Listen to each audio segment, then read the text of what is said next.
if you're able to make a living doing that thing that you love, that's wonderful. Today on Wet podcast, we are joined by Matthew Bird, a master watercolor realist whose work pushes the limits of what's possible with the medium.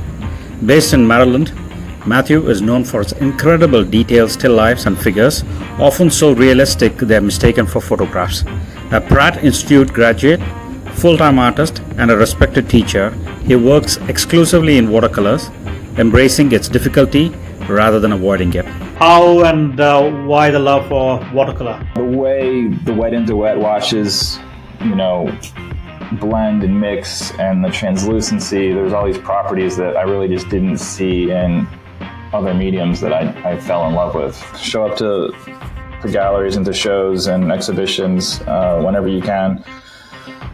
That was certainly a big turning point for me. How do you pick your subjects, or why are you drawn to still lifes and the topics what you pick right now? I love painting interesting textures, and I find that for whatever reason, still life painting really affords me the opportunity to explore in depth a lot of unique textures that I might not get to do, at least not in portrait work or if I was a landscaper or something. There are times when painting doesn't come out okay. What's your self-thought? So I do factor that into the planning process, and with realism and watercolor, it is kind of like a chess game where you got to plan out moves in advance. With the AI, what's your thoughts on AI? I guess the short answer is I'm pro technology, but it's kind of the Wild West right now, and there's crazy stuff happening. I'm seeing entries into shows that are obviously AI. That's going to get harder and harder to detect. I'm obviously against that. I don't think people should be just submitting AI work into exhibitions. Welcome to Wet on Wet podcast, Matt. This is Matthew. Welcome to Wet on Wet podcast, Matthew. What Thank you. honor to have you here, and especially because I kind of specialize in watercolor. I am a little biased about anybody who can do watercolor in a way you do, hyper-realistic, where people can't differentiate between is it real or is it a photograph or is it even watercolor. So for somebody who doesn't know your work, Matthew, so where do you want to start? How do you talk about what type of work you do? How do I talk about it? I mean, I am a watercolorist. That's the only medium that I work in. And I am a realist painter. I don't really break myself down into any further category. People start to, is it hyperrealism, photorealism? I don't know. I just do what I do. It's not hyper realistic, but it's good enough for me. Yeah. But yeah, watercolor first, and it's always been a medium that I've been drawn to, and I am a very detail-oriented person, so I'm just it just suits me to paint this way. And I think, at least for me, I'll just speak for myself, I'm always blown away by the artists that do stuff that I can't do. So for me, watching my friends who can crank out these amazing paintings in, a couple days, whereas I'm a couple weeks, I'm like amazed by those kind of painters and their styles and their, but this is just home for me. This realism and just being a tight painter, a slow painter, that's where I've always been ever since I was little. That's my personality, I guess. And every time I try to get out of that box, it doesn't really go well. So I'm happy where I am. Yeah, happy for where you are. How long have you been painting, Matthew? I mean, ever since I was a little kid. I mean, I think most kids start out painting at some point, and I never stopped. So that's kind of how I've looked at it. So could you just paint a picture of how your childhood was, where you're from, how your upbringing was? So I'm from Maryland, East Coast of the United States. I live outside of Baltimore, about an hour from Washington, D.C. That's where I live now, is where I was born and raised. And like I said, always had a love for art, a love for drawing and painting. and I had parents that really fostered and encouraged that. God bless them. I don't think they knew what to do with me sometimes because I kind of came out of nowhere. I don't have any artists really in the family, but they were always very supportive. So I'm incredibly grateful for that, and kind of fostered me along to different art programs and summer things. And I was just always in love with painting and drawing and never gave it up. So I kind of knew early on that was what I was going to be doing, and always sort of just went in that direction. That's the short version. I guess as far as background, we and not having any real insight into the art world at the time when I was coming up. When it came time for schooling, it was like, well, we didn't really know what to do. So we wrote to Walt Disney and said, where do you hire your artists? We figured they must know where to go for the good artists. And sure enough, they wrote us back with a list of the schools they recruit from. And so I applied to all the art schools, I guess, except for the West Coast, because that was a little too far to go. And ended up getting a scholarship to Pratt Institute of Art in New York. And I did 4 years there and got my Bachelor's of Fine Art from Pratt Institute. And that was kind of the beginning of my professional career as an artist. That's a great school, but also it's like, you modestly said that, but I don't know, a lot of people would actually think about sending an email to Walt Disney to ask which colleges they would pick from, right? That is a very smart move on your part. I don't know whether it was told by somebody. An email. It was a letter. I mean, it was a letter, yes. Sunil, I'm not young. But yeah, it was before the internet. It was before the atelier movement had blown up. Like, I didn't know anything about that. I learned about all the ateliers after I graduated from art school, and I didn't know what I was like. I think I saw it I think I saw it on the internet. I was like, it was like Atler. What's this Atler thing? I didn't even know how to say it. So I've watched that enthusiastically. I love seeing these art schools that are just thriving and people getting into the arts and that classical tradition that is being fostered and carried on into the next generation. I think that's wonderful. I feel like there was a time where we almost sort of were losing that education and that classical tradition. So to see that continuing, I think is great. So yeah, there's a lot of great schools and programs out there that I encourage people to get into if they're looking to pursue the arts. So, but I'm just curious about, because in the Pratt School, I'm sure you're exposed to a lot of different mediums, different subjects. How and why the love for watercolor? Watercolor came later, actually. I didn't really get watercolor training while I was in art school. I started with oil, and by my third or fourth year, I had transitioned almost exclusively to acrylic, just because the oil was taking so long to dry, and I didn't like the toxic elements of it. This was, I remember they'd come out with odorless mineral spirits, and which was great because then you didn't have to worry about the smell.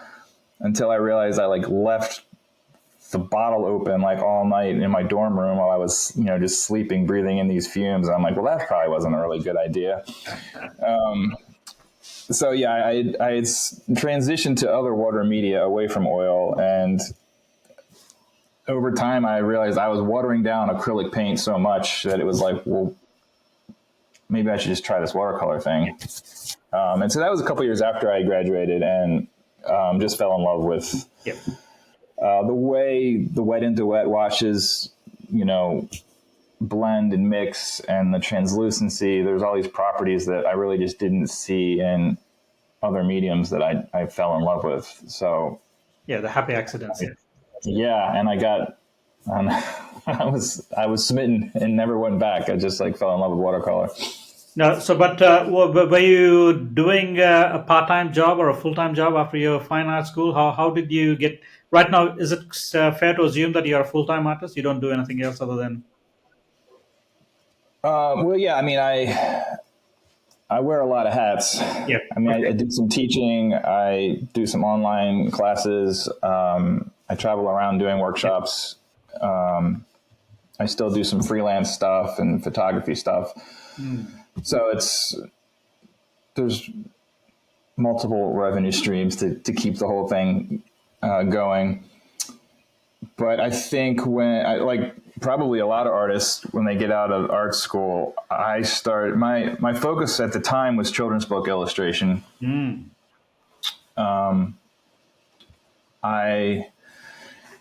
So when I was at Pratt, I ended up going through the commercial route of illustrator as opposed to the fine art path, Yeah. because the illustrators were still drawing from life and from live models and plaster casts, and they still were doing some of that classical tradition that I was really drawn to. And so I was kind of just geared towards illustration, and a lot of that is carried on throughout my career, where I just have this love for narrative and storytelling. And so my goal was, try to get into children's book illustration. That's a hard slog. So like a lot of artists, when I graduated, I started doing graphic design to pay the bills while I was hiking my portfolio around the different publishers looking for other work. And I got a bunch of books published over the course of the years, but it was not my main thing. The graphic design element just kept getting bigger and bigger and taking up more of my time, and I was painting less and less. Because I was good at design, and I learned all those fundamentals in school. So I kind of excelled at that and was climbing the proverbial ladder in the agency world. And I don't know, I've always found it very ironic and frustrating that the better you are at something, the less you do of it. So I was like hiring and firing people and managing and dealing with clients and traveling all the time. And I wasn't really even doing the design work. And the interest, when you kind of get sucked into it, because you're like, well, I'm not really painting, but I am doing something creative and getting paid for it. So that's good. And then I realized, years down the road, that I was not happy and not really using the gifts God gave me the way I should. So this was around the time my wife and I were having our first child, and we were like, it's time for a change. And that's when the real art career happened. I was like, I walked away from the full-time agency life and just kind of went out on my own, which was it was a big risk, a big deal, but I was so sure about it and so unhappy doing what I was doing. It was great to just be able to focus on painting and get back to my real love of painting and drawing and doing what I was made to do. So now, but there are so many questions I want to ask in this one. But first of all, it takes a lot of conviction to break down a nice paying job to try out something on your own, which may not pan out. Luckily, you had that conviction. So a lot of artists, including me, I haven't broken down from, even though I make a little bit of money on the watercolor side, but my main job is still a mechanical engineer. So do you understand? Do you remember what your mental thoughts were during that time? What gave you the confidence that, okay, I'm going to stop 9 to 5 and I'm going to, or were you convinced, or at any point were you doubtful, or maybe I shouldn't have done it? Or do you remember? not doubtful, definitely nervous. Yes. It's scary, but it was hard, but also not hard, if that makes sense, because I just was so not myself and I was not happy. And I knew I just wasn't doing what God called me to do. Yeah. And I had the support of my wife, which I couldn't have done this without her. Yeah. And stuff just started clicking when I started getting back into painting more. And it's like, why was I wasting all this time? I should have been doing this earlier, kind of thing. And like I said, we were just having our kids, and I was painting my wife, and I was painting my kids a lot, which I still do. They're great models. And I was just pouring the stuff that I love into my work. And I think that's a big part of success, and getting recognition for that, because your artist, it's very personal to you. Yeah. So I was definitely had that element in my work. And when I started putting my work out there and started to get, some recognition and some awards and things, it was validating. So it just kind of slowly started to snowball into the right direction. My career was going in the right path. Sure. And, but yeah, at the time it was scary. And there's still times, working as an artist is not easy. There's times that expression is feast or famine. Yeah. There's times where just stuff is selling and it's great. And then there's times where, no one's buying paintings, and I'm like, well, I guess I need to teach more. Yeah. Or I need to pick up this job, or I have to do this, and, just kind of juggle it all. It's not an easy life with a steady paycheck, but if you plan ahead, and I think you could probably appreciate this, because it sounds like you have some of that left-right brain going on as an engineer and an artist, which I have a little bit of that. My dad's an engineer, and so I do get a lot of that organizational and business sense that I think a lot of artists don't have. And they don't really teach that in school. They don't tell you how to make a living as an artist. P.S., by the way, it is a business. That's right. Yes. You need to know how to run a business. It's not just painting feelings and, everyone's just going to give you money. It doesn't work like that. So yeah, there's a lot to it. Yeah. No, I'm going on in a lot of different directions, and you probably want me to focus on certain. No. I don't want to focus on anything other than what you want to talk about, Matthew. But what I'm saying is, this is such an important point, which people think is all rainbows and unicorns. It's not. It's a business, and then especially when you mentioned about it's feast or famine, right? So you need to be disciplined enough to make sure that when it's a feast, to save some money, so that when the famine comes, there is a transition, right? So because that one takes a lot more understanding of, you need to be more disciplined about managing your finances, because at the end of the day, painting, again, you still need to pay for your bills. The way I try to think about it is 80-90% of our day-to-day life needs money. Let's resolve that first, and then let's be unhappy for the 10%, but at least try to resolve those kind of things. But listening to your story, what lessons have you learned, or what kind of advice would you give people who are trying to embark on especially people who are just getting out of the college, fine arts or illustration side? How would you tell them, or at least nurture them to follow their path? Is there a need of strong conviction as a starting point, or where do you see, if you had to give some advice to people? Yeah, certainly strong conviction. And I'm in no way knocking graphic designers or photographers or people that are doing other creative things. I have those skills, but it's not where my heart is. And so, for me, it was just this innate feeling that I wasn't doing what I was really good at. Sure.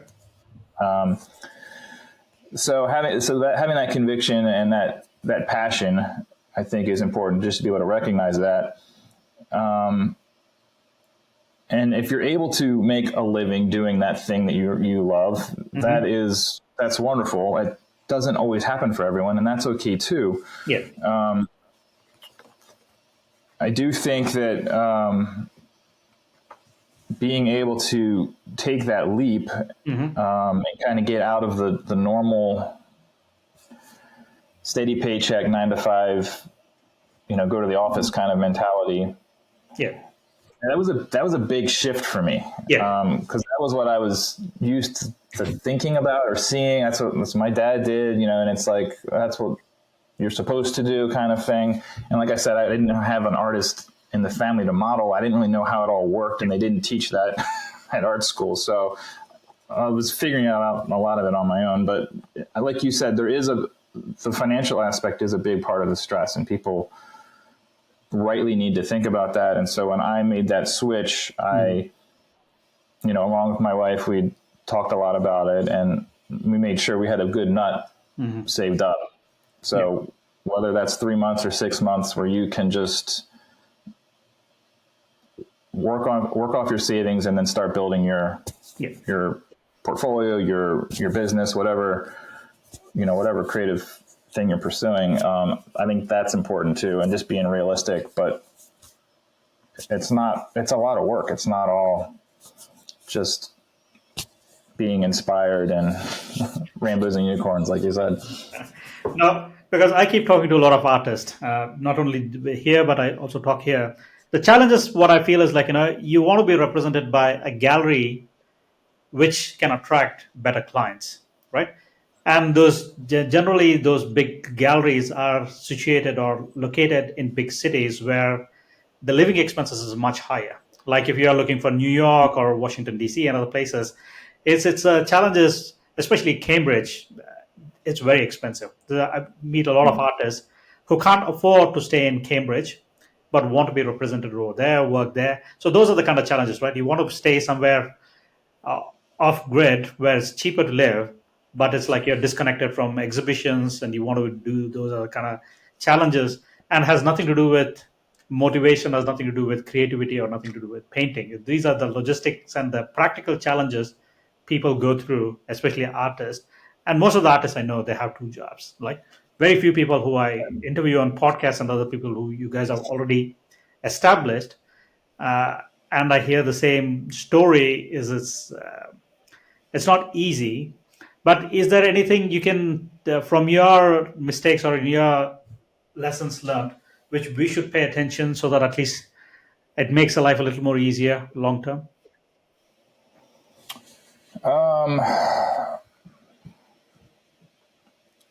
Well, I mean, I guess reiterate the idea that it's hard work, and you got to show up and work. I forget who said that inspiration is for amateurs. Everyone else just shows up and does the job. I've heard that attributed to a couple of different people, so I have to look up who actually said that. But it's very true. You run into people that think artists just sit around and just wait for inspiration to strike, and they're just drinking wine and listening to music, and it's not that. Yes. I have to show up, in the studio and paint even when I don't feel like it. Yeah. Because it is a job, it's work, and that's it's a mindset. So there's that.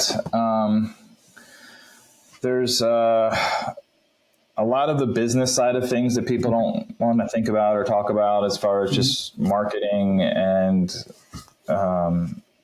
networking and just showing up to galleries and to shows and exhibitions whenever you can. That was certainly a big turning point for me. Yep. Getting into some big I got into the National Watercolor Society's international show, and I don't even know, I didn't really know anything about the watercolor world. This was one of the first things I entered. Foolishly or not foolishly, I didn't know anything about it. I think I probably just Googled. I was like, I guess I'll enter this. This looks kind of cool. And I got in and I won a big award. And I was like, oh, wow, that's a lot of money. And I was not going to think anything of it. And my wife was like, well, you have to go. Yeah. like, oh, it's in California. It's the other side of the country. I'm gonna like spend all the money flying out there and getting a hotel. And Yeah. she's like, you got to go. Like, I was like, all right. And of course, she was right. I did go. And so this is something that I do tell people as far as advice. You know, if you can, when you can, show up. Show up for stuff.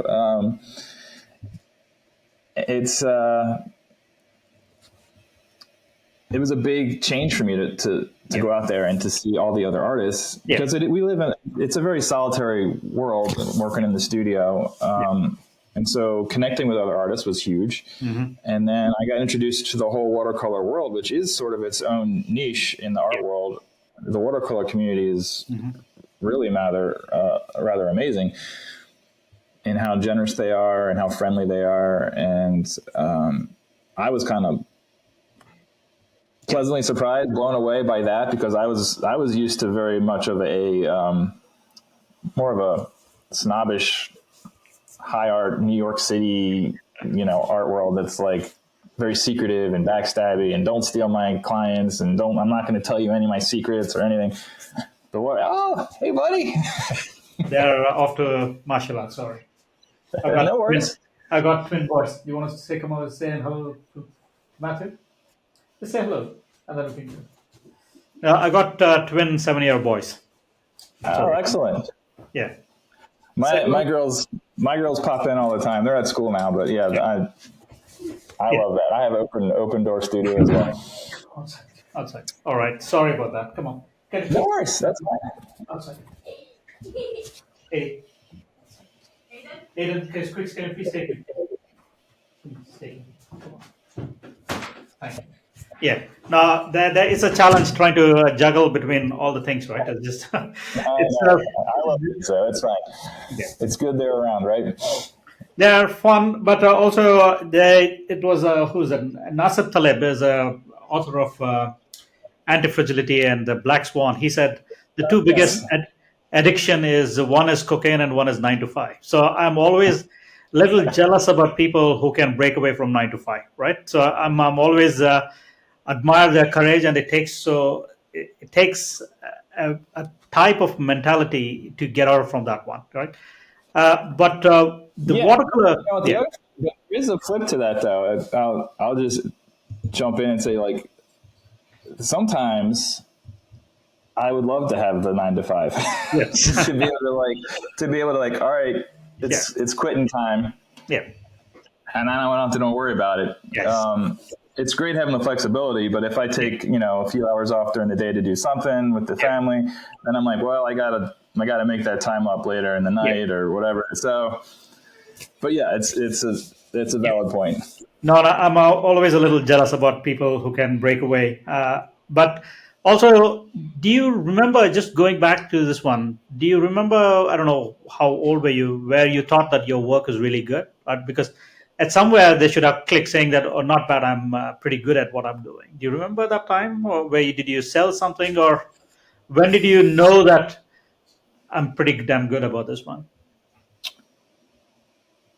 I mean, I was always drawing, and, I was that kid that everybody in school would, want to have them draw something for them, or, you're getting all that validation from friends and, family. Obviously your mom thinks you're great at whatever. So it's like, well, am I really? I remember in 8th grade, I sold my first portrait. Somebody I was drawing a model, and afterwards they came and they wanted to buy it, and I was like, I don't even know what to charge. I was like, I don't know. And that happened a few times throughout college and stuff, and it was like, okay. So obviously, when people that aren't your family and friends are wanting to pay money for what you're doing, that's a pretty good sign. And I do think that is another valuable part of exhibitions and competitions, putting yourself out there. It's a big step. It's scary to compete, but it's also a great way to see how you stack up against, if it's just a local will show. You can see how you are in your area, and then kind of expand regionally or nationally, and see how you know, are people resonating with what you're doing. I think if you don't get any of that kind of feedback at all, then maybe you should think about doing something else. You got to have somebody who's saying, this is speaking to me and this is amazing. Other than your mom. Right. Other than mom. Do you remember how much you sold that painting for when you were eight? I don't remember. It was probably like $30 or but something. it's because I feel it's like, those are formative years, especially up to 10 years. Anything which happens a positive, which clicks, I think has a big impact on your upbringing. Also, while I was just researching about you, it's up to you whether you want to talk about it. You did mention about you being dyslexic at a young age. Is that I can't remember everything is true about the internet, but that's what I read. Is it true, or do you want to just talk about a little bit about how that has made it? I am dyslexic. It was about second grade where I started. I mean, I didn't notice, but I guess my teachers were noticing that. That I was smart, but not. But also dumb. I don't know. I was like, that's how I felt. I was just kind of slower with reading, and testing was harder. And so I got a formal test and diagnosis and started getting tutoring and going during summer breaks, which I hated. I wanted to be off school like everybody else, but I was going to get tutored, and which I do think helped. But I don't think it's something that goes away. I just have to work harder at certain things, which is fine. That's life. It's, I've kind of come to the place where I'm fine with it. I'm happy with who I am. It's like, this is how God made me. And it's not like they said it was like a learning disability, and I'm like, well, I guess, but it's just I just learn differently. I'm a visual person. And so certain things I just have to work a lot harder at, and they don't come as easily, and that's fine. But it did, I think, kind of shape me in a profound way where, some of those early years, I felt like I was dumb and I just wasn't smart. Which wasn't true, but still, when you're telling yourself that, it can kind of mess you up. And, in high school, when my friends were in, the advanced classes, and I was, you're not going to be in Brit Lit because, you're not smart enough. I would take that on like, oh yeah. And I just kind of threw myself into learning and reading stuff that they said I couldn't do it. Well, I was going to do it, kind of thing. To the point where it's like, all right, well, and then, like I said, I started to mature and realize, well, it's not that you're not smart. It's just that you process information differently. And I have, I think, exceptional gifts in the visual arts. And so that's where I'm happy. And when I was a kid, and when I go and talk to classrooms and talk to kids, I tell them, I did not like going to school. It was really hard, and I hated it sometimes. And my mom would always send me off to the school bus, and she would say, one day you're going to be able to do what you love to do. You just got to get through today, get through this. And she was right. I mean, my grades were fine. I wasn't failing, but I wasn't all straight A's. My brother was straight A's. So I was like, ugh. But when I got to art school, I was getting straight A's because I was doing what I loved. So I just tell kids that, maybe you're struggling with whatever subject it is and you don't like it and it's hard for you, but there's something out there for you that it's going to click and you're going to be good at. And it doesn't mean that you're dumb. Everybody's different. No, but I mean, it's a good point of view. And then also things these days are much more, people are more understanding, and there's more tests these days. People catch things much quicker throughout the journey, and then they can mold it the other way. But because it's like growing up back then, it was a different kind of, little more different. I would feel it's like it's a little more challenging back then than it is right now, because I think it's like, Yeah, and I give my mom a lot of credit for, yeah, yeah, for going to seminars and really doing work on stuff that wasn't really understood or widely accepted. But, my parents really put the work in to try and help me grow where I needed to grow. And yeah. I'm very grateful for that. No, because it's like, I grew up in India, Bangalore. Or there, if you're not an engineer or a doctor, you're like seen as a loser, right? So there's only thing which you did was study. You wouldn't believe, a day starts at somewhere around 6 o'clock in the morning until evening 8. You're just studying, right? The only STEM, science, maths, Right. chemistry, physics, right? Not even biology. Biology is like seen as there was no room for getting a good job, because over here now, right now, scientists and other things. Back then, you're looking for jobs which you can get paid more, and also an opportunity to go abroad. Back then, it's like, either going to Australia, America, or United Kingdom. There were big multinational companies who were coming into India. Your goal was to try to get into those companies, and then you had to have science, maths, physics, one of these background. It's crazy, right? I was constantly being pushed into trying to do maths when I was very clearly interested in science and arts, but I got into mechanical because it's an easy thing to get a job. Because I didn't even look for any other engineering, because mechanical means I can fit into any industry, because mechanical, there's always a mechanical engineer. Let's just change the subject a little bit different in terms of your process. So at the moment, how does your day look like, Matthew? So is it, are you full-time, are you a morning person, afternoon? How does your day look like? I'm not a morning person. But I, got the family, got the kids, we get them up. I'll drive them to school. Yeah. My mornings, when I get back, usually I'll just start with a quiet time where I can sort of meditate and kind of focus and prepare for the day. Yeah. So reading, prayer, and get myself centered. Yeah. Then I'd say I kind of stack the beginning of my day with the stuff that I don't like. Yep. So I guess ever since I was little, I've always been the kind of person or maybe I've trained myself to get the drudgery out of the way first. Eat your vegetables and then you can have dessert, kind of thing. So my morning, I'll do emails, I'll do, marketing plans, I'll do invoicing and budget stuff. Anything that I hate doing, I'll try to get that out of the way, and then have my afternoons where I can play, do the stuff that I love. So afternoons is usually where I'll be painting. Yeah.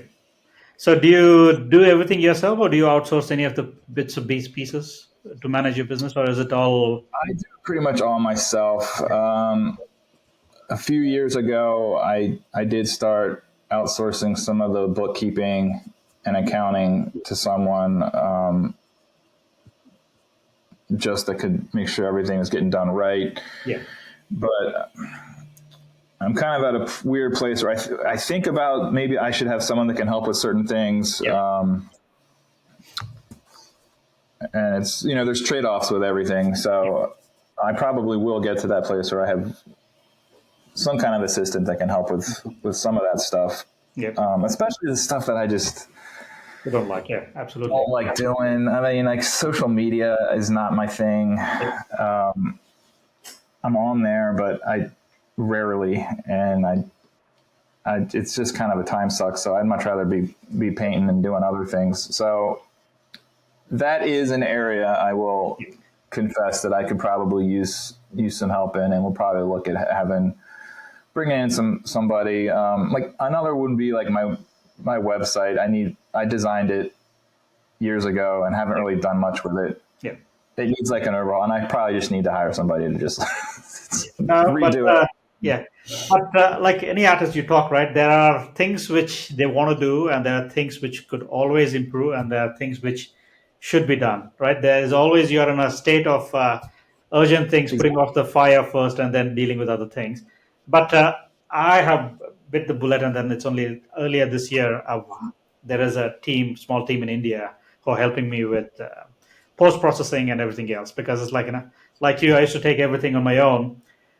Even though you're busy, you're doing things, it didn't feel like end of the year I've done a lot. So this year I'm just trying to push a few things outside.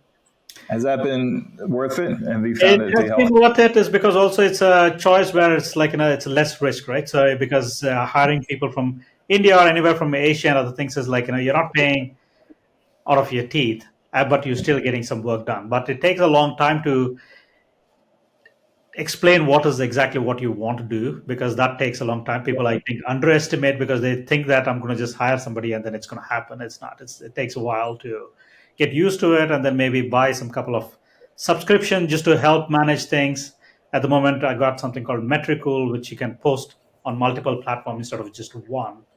So if you're doing Okay. the work for one, why don't I post it in Metricool, and then it posts on multiple platforms? Those are the kind of few things Yeah. Yeah. where my engineering point of view, I'm just trying to get efficiency out of each process, and those are the kind of things I'm trying to do. Because like artists, you and I, we want to think about just creating good content. Rest everything, we hope that we want to do as little as possible. Your subjects, how do you pick your subjects, or why are you drawn to still lives and the topics what you pick right now? Were we always drawn to these subjects, or was it some conscious market research data that you're driven to do these things? No, no, not. I've never analyzed it too much like that. Yeah. Yeah, I've always been kind of, I guess, drawn to figure and still life. I mean, that's kind of how I learned in art school. Drawing and painting from life, from models, and from doing still life work. And I guess I've never stopped. I love painting interesting textures. Yep. And I find that for whatever reason, still life painting really affords me the opportunity to explore in depth a lot of unique textures that I might not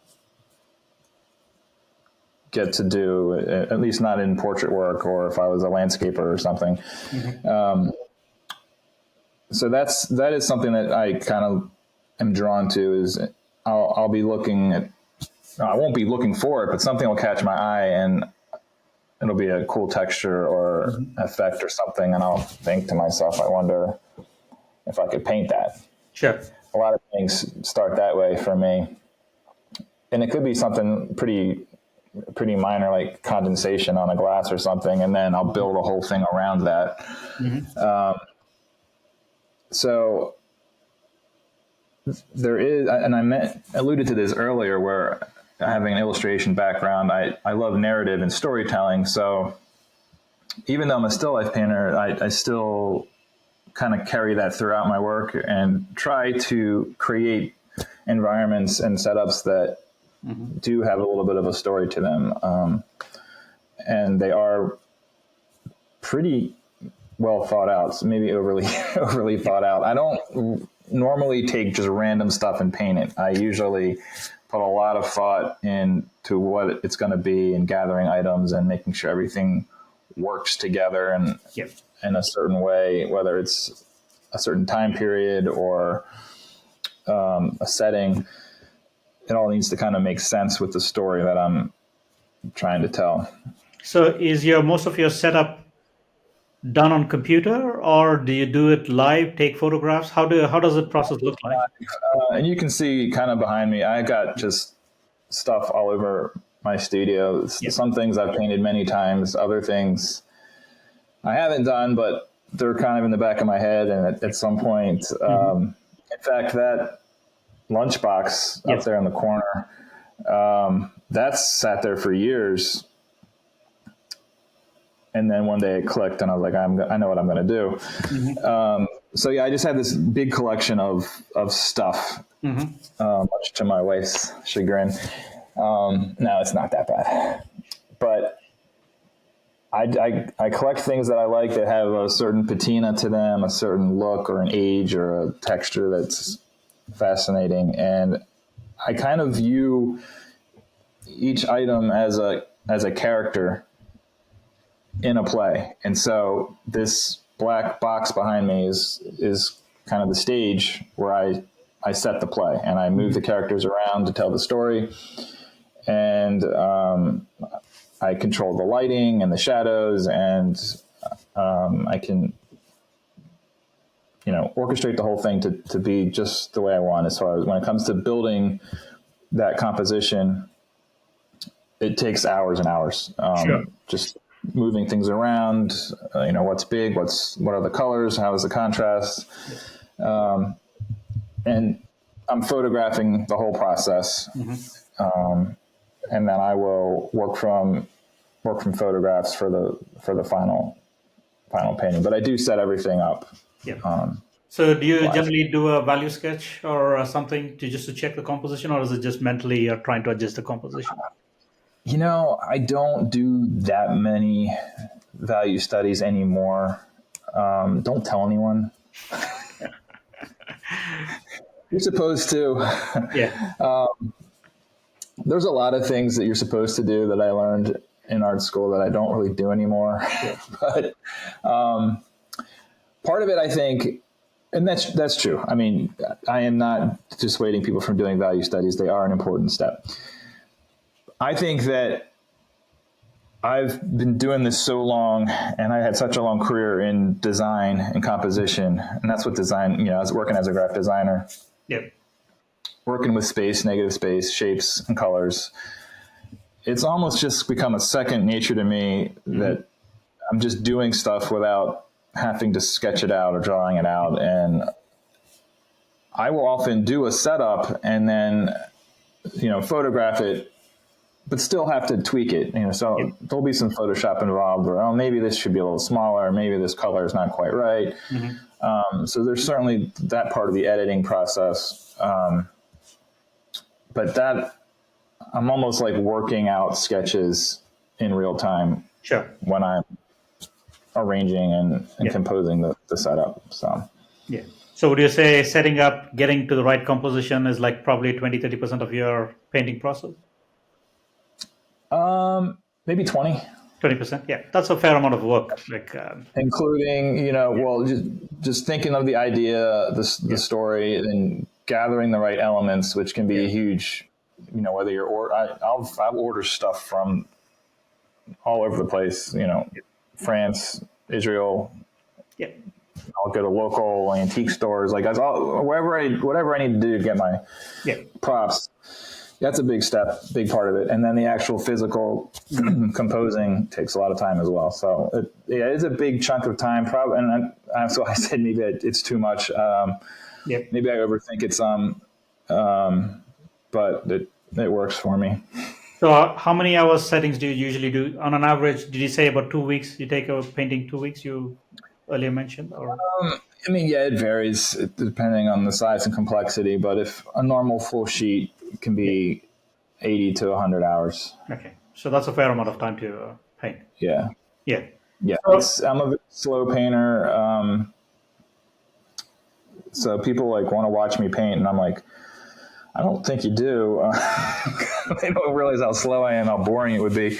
Yeah. But when I do my online classes, I can do a lesson and then condense the paint time, so it's not as boring.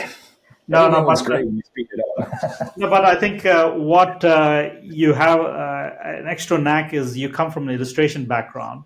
So it's so easy for you to think about contrast, negative spaces, and then strong values, right? Because that's not something people usually pick. Because I was talking to this couple of artists who, I don't know whether there was another Western artist called Don Vella. He paints illustration, horses, and other things. He comes from illustration background as well. When you look at even though he paints Western scenes, cowboys and horses and other things, his contrasts are fantastic. I mean, he has such strong contrast in watercolor. And there's another artist who I interviewed is Lauren McCracken. So he does. Oh, yeah, Lauren's friend. Yeah, Lawrence, again, was fantastic to talk to him. he comes from architecture background. So those Yeah. things are, you already have a skill which you are building on those kind of skills, right? So for him, it's like the drawing comes easy, composition, other things, certain things comes very easy, which you guys can take it for granted, but it's like others have to think about it a little more. For me, the Yeah. drawing comes easy because I've been drawing in mechanical product design and other things.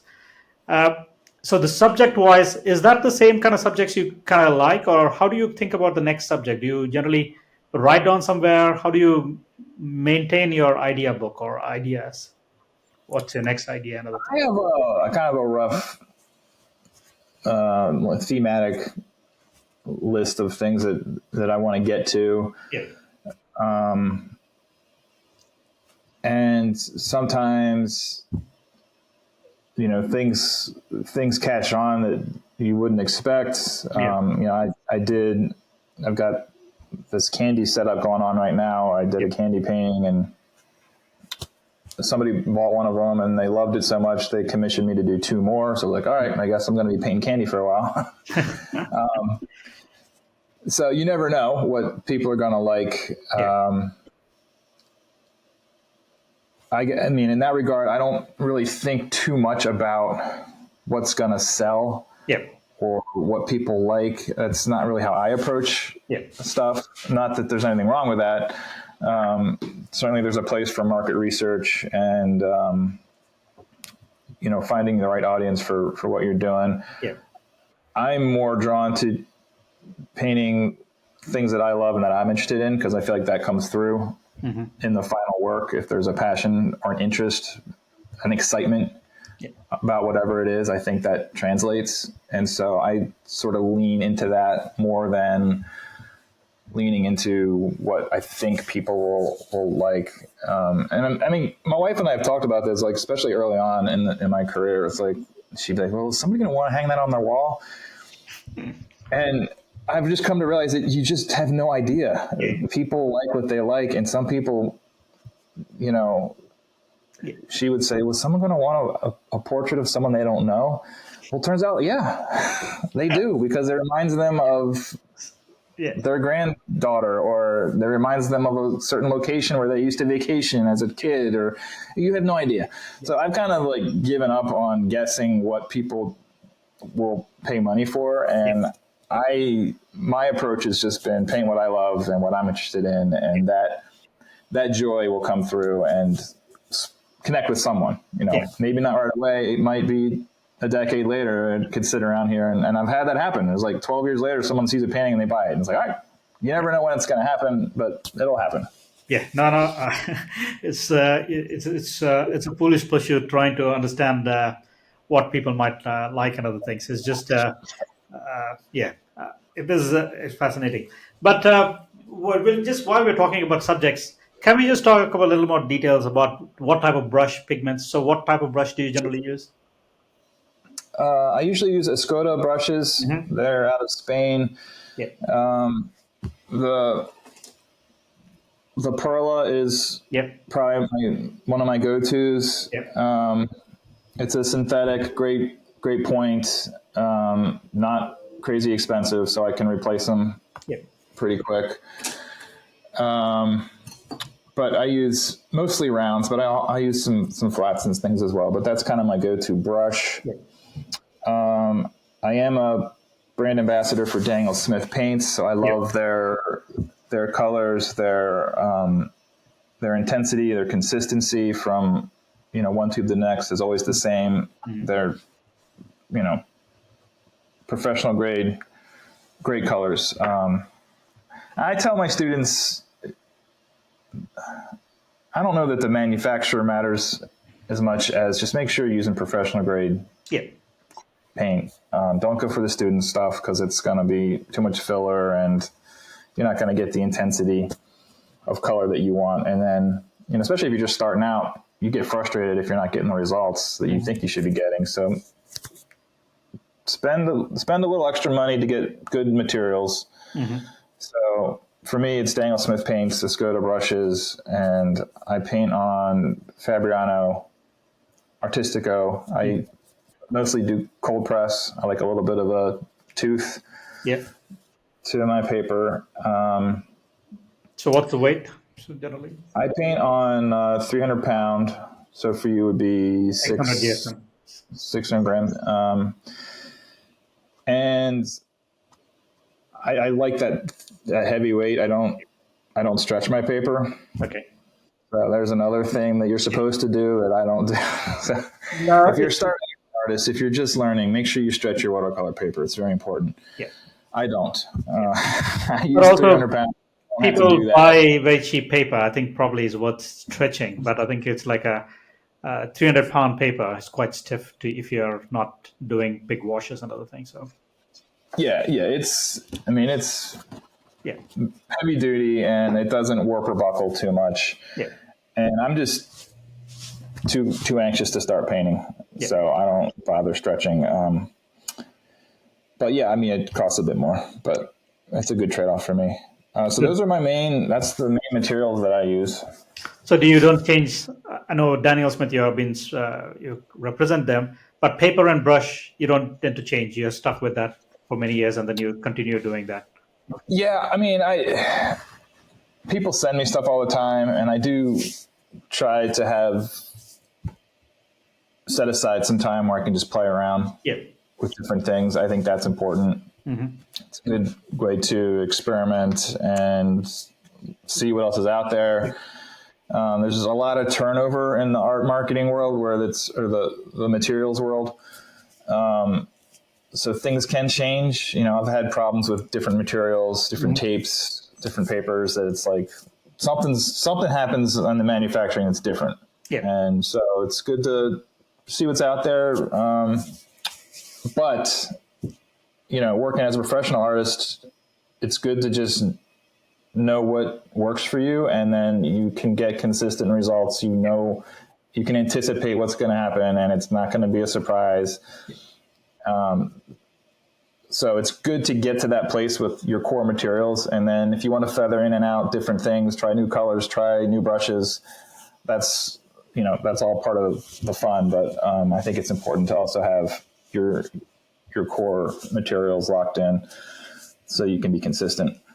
So other minor details, things, do you paint inclined or do you keep it flat, or what's your angle if you're painting?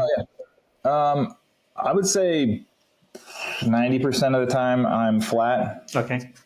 I'll do a little bit of an incline if I'm, working on certain washes or skies or things where I want some gravity. I will paint vertically, especially if it's an oversized piece where working flat, there's a lot of distortion. So if it's an imperial sheet, I'll maybe go vertical towards the end of the painting. Sure. More detail, fine work, I'll put it up on the easel. But most of the time I'm flat. Yeah. So do you listen to music while you're doing, or you're just zoning on to just painting? Some music, some just podcasts, sermons, lectures, done college courses. I'll listen to all kinds of stuff. It kind of depends on my mood, I guess, and whether I'm kind of getting in a zone. The weather sometimes, if it's a rainy day, it might be all right. I need some chill jazz to just kind of get in the flow. So I'm all over the place with that. No. I'm just trying to picture you so that at least, because it's always interesting for me is looking at the studio space, right? So that's like, it's very personal. People have their own set of tools, way it's arranged. If you had to pick, let's say you've got $100, if you want to pick, what would you put? Paper first, pigment first, or the brushes first? What's your order? That is a tough one. So what do you spend most money on? I would probably do paper, pigment, brush. Paper, pigment, brush, yeah. In that order. Yeah, in that order, yeah. Seems like a very logical order because you want to have the best paper. You ask me tomorrow, it might be different, but that's what I'm going with today. Yeah. No, because it's interesting to hear this one, right? Few people prefer their brushes better and other things. I feel it's like, I agree with yours. My order is the same thing. You want to have the best paper, next is the best pigment. And if you are good at painting, even a toothbrush, you can do a decent picture to a certain degree. Yeah. That's my thought as well. Yeah. Yeah. No, but also I like that most of the things you say, you have an analogy. I like that when you're talking, you usually have an analogy. So we talked about painting, a little bit of childhood. We can just talk about a little more about motivation. I know you said that you just want to show up. There are times when painting doesn't come out okay. What's your self-talk? Mhm. How do you contain that, or how do you spend 50, 60 hours, it doesn't come out okay? So is there a self-talk you rely on, or is it different from different time? Self-talk? Is that what you're asking? Yes. Like, what am I Yeah. talking myself into? I mean, yeah, you gotta be honest. Sometimes stuff is not working. Yeah. When you are that much time invested into something and it's going sideways, well,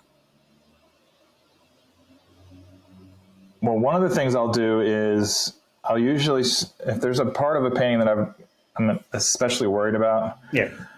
or I've never painted this kind of thing before, whatever it might be, I'll generally try to do that first. Okay. If I screw it up, I don't have that much time wasted in, and I can start over. So I do factor that into the planning process. And with realism and watercolor, there really is, it is kind of like a chess game where you got to plan out moves in advance. Yeah. So that can be a factor when it comes to time management. I don't want to do the hardest thing last after I've got 80 hours in a painting. But if I am really invested and things aren't going great, or there's a mistake, something spills or splatters, that stuff can happen. You got to get creative on whether it's fixable. And I've gotten pretty creative to try to save paintings before. And if there's a way to finish it out, I usually will, because there is so much already invested. I learned early on that perseverance can really be a strength, even if you feel like it's not going the way you want it to. Sure. And I can get as frustrated as anybody else and feel like something's failing. But persevering on and finishing it out, making the most out of it, fixing a mistake can really it can save a painting. I mean, it maybe it's not going to be what you thought it was going to be. It doesn't mean it's a complete failure either. And that was something I learned real early on. I remember, I don't know, do you have time for a funny story? Yeah, of course. I'm just conscious about your time. Coloring, doing a painting of Superman when I was a little kid, and I was painting the blue tights, but I grabbed a black marker instead of a blue marker, and I made it big and right up his leg, and I was just furious. I spent all this time on this drawing. I was so excited about it, and it just ruined it. And I remember my mom saying, and I still have this drawing, she said, well, why don't you try to fix it? Maybe, you can just make it like a knife in his boot. And I was like, Mom, it's Superman. He doesn't have a knife. He doesn't need a knife in his boot. What are you talking about? And I was, I had a bad attitude about it.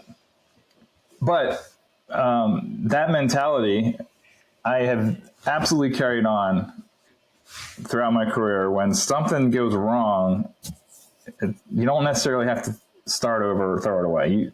You can persevere and often fix things or turn it.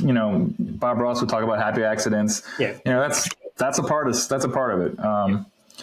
So there's not often a time where I just completely abandon a painting that's got that much work into it.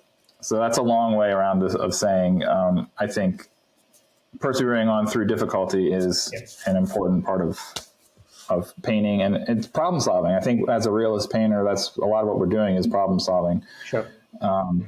So that's part of it.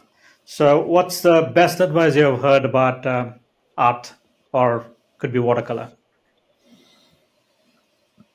Best advice about art or watercolor.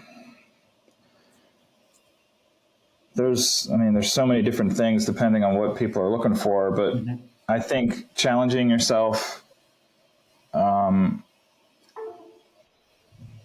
just aiming high, set good goals for yourself, and get out of your comfort zone.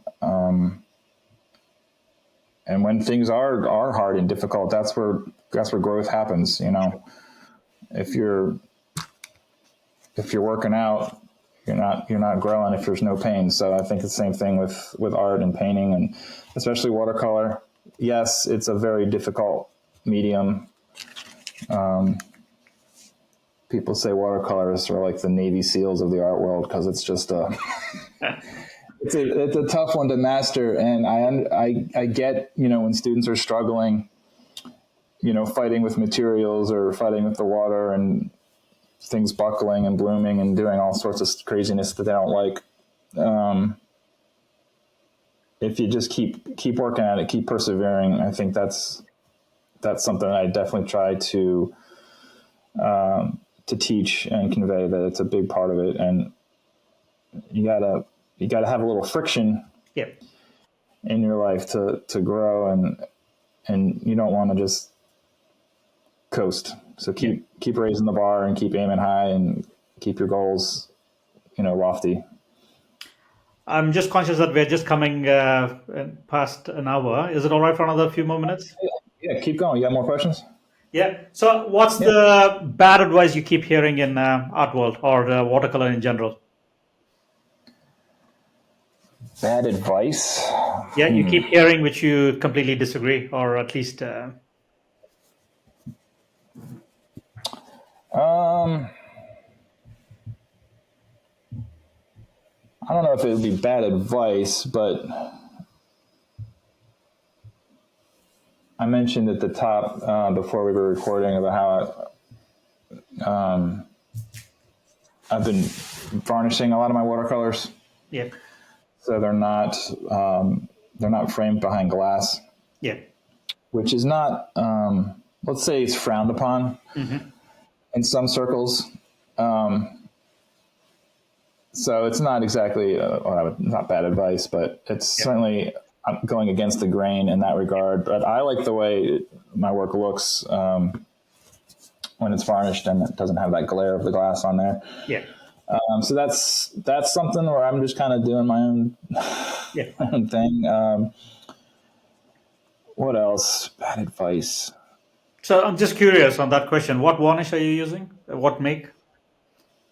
I use golden archival varnish. So is it only for oil or acrylic, or can it be used on any medium at the moment, any surface?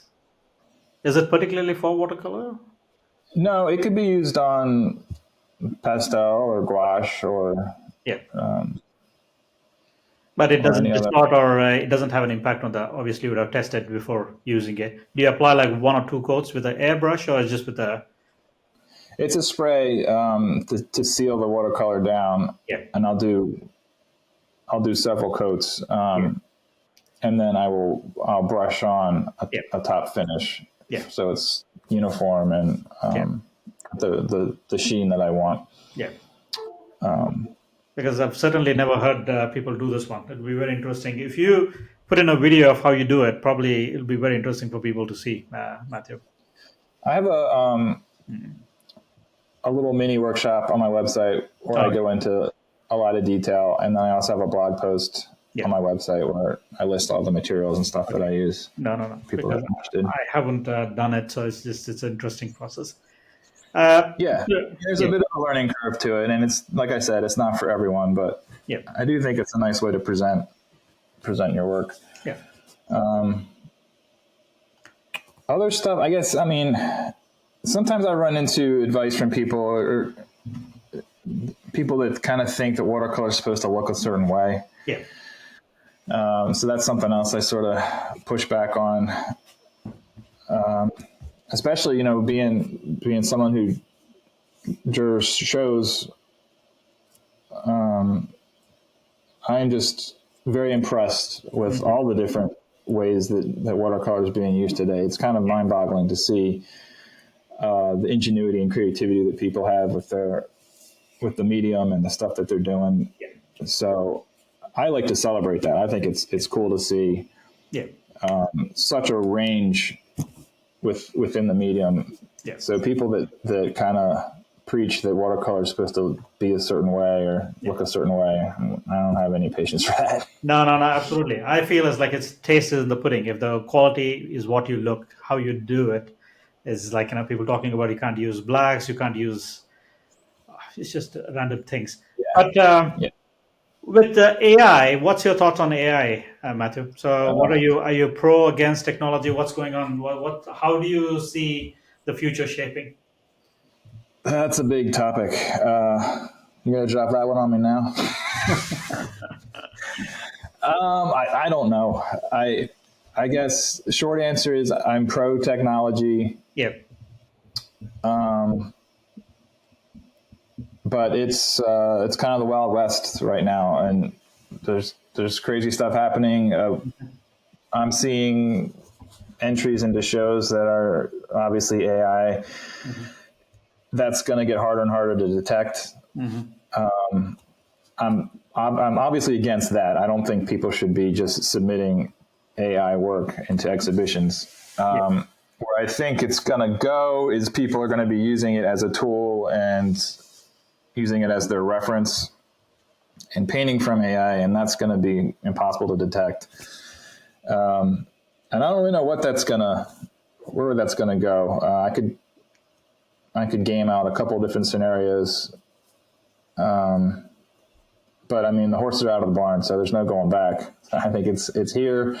It's just going to keep getting better and better. Yeah. As far as harder to detect. And what it means for visual arts, I don't know. I would like to think that, we as God's creatures have an ability to create because we're made in His image. Mm-hmm. And I think that there's an aspect to human creation that, AI is not going to be able to replicate fully. I'd like to think that anyway, but it's getting really good. It's the stuff that's being done is amazing. Yeah. So I think that those artists that can incorporate it as a tool into their process, mm-hmm. Whether it's, to be a time saver or to hone their skills, will certainly be able to use it and go far. I'm sure the art world felt the same when the camera came around. When Photoshop came around, and we'll be all right. Yeah, I think it's pro tech, so I think it's going to be all right. Pro tech as well. I feel it's like, because there's a lot of abundance of high quality visual from AI and other things. I think the man-made things, which will in a way will have some amount of man-made or I don't want to call it defect, but being man, there's some qualities which is not perfect, right? I think people are going to value more about real painting than AI generated. It seems like if things become too produced, too overly produced, too perfect, you get, whether it's, you call it the uncanny valley or whatever it is, we're going to, a human viewer of the art is going to resist or react a certain way, as opposed to something that is maybe more handcrafted. When you can tell, maybe it's just a certain character that it has, whether you call it an imperfection or a patina to it that's more natural and not as highly polished or overly produced. That I think. I would like to. I'm sure that a certain subset, at least, of the population will continue to value that. And hopefully value it even more. Yeah, but the way I think about it is like, you need few people who will buy your artwork or join your classes to keep you going, right? We just have to find those people, because there's 8 billion people. I'm sure there are like 10 people every year who can support the artist. Any artist who you are influenced or you like looking at their work at the moment, at the present at the moment? Contemporary artists? Any artist you like, who you get inspired or you like their work? Oh, I mean, there's so many. I'm a huge fan of Mary White and Dean Mitchell, Nick Alm, Rance Jones. These are the people kind of Yeah, in the watercolor world that are working at the top of their game. yeah, I mentioned earlier how I'm kind of blown away by the artists that can do stuff that I'm like, I don't know how to do that. So there's so many plein air painters that are doing incredible work right now. Urban painters. yeah, I mean, the list is too long to yeah. No, no, no. do.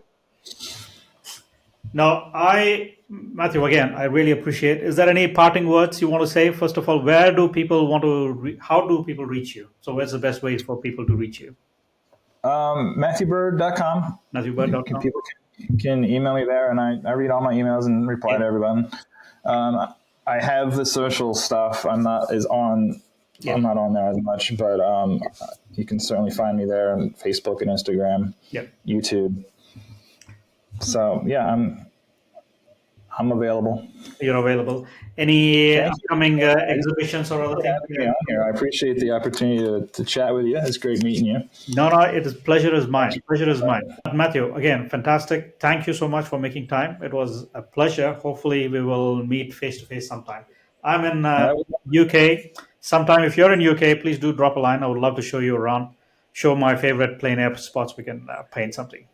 Yeah. Excellent. That'd be fun. Yep. Thank you, Sunil.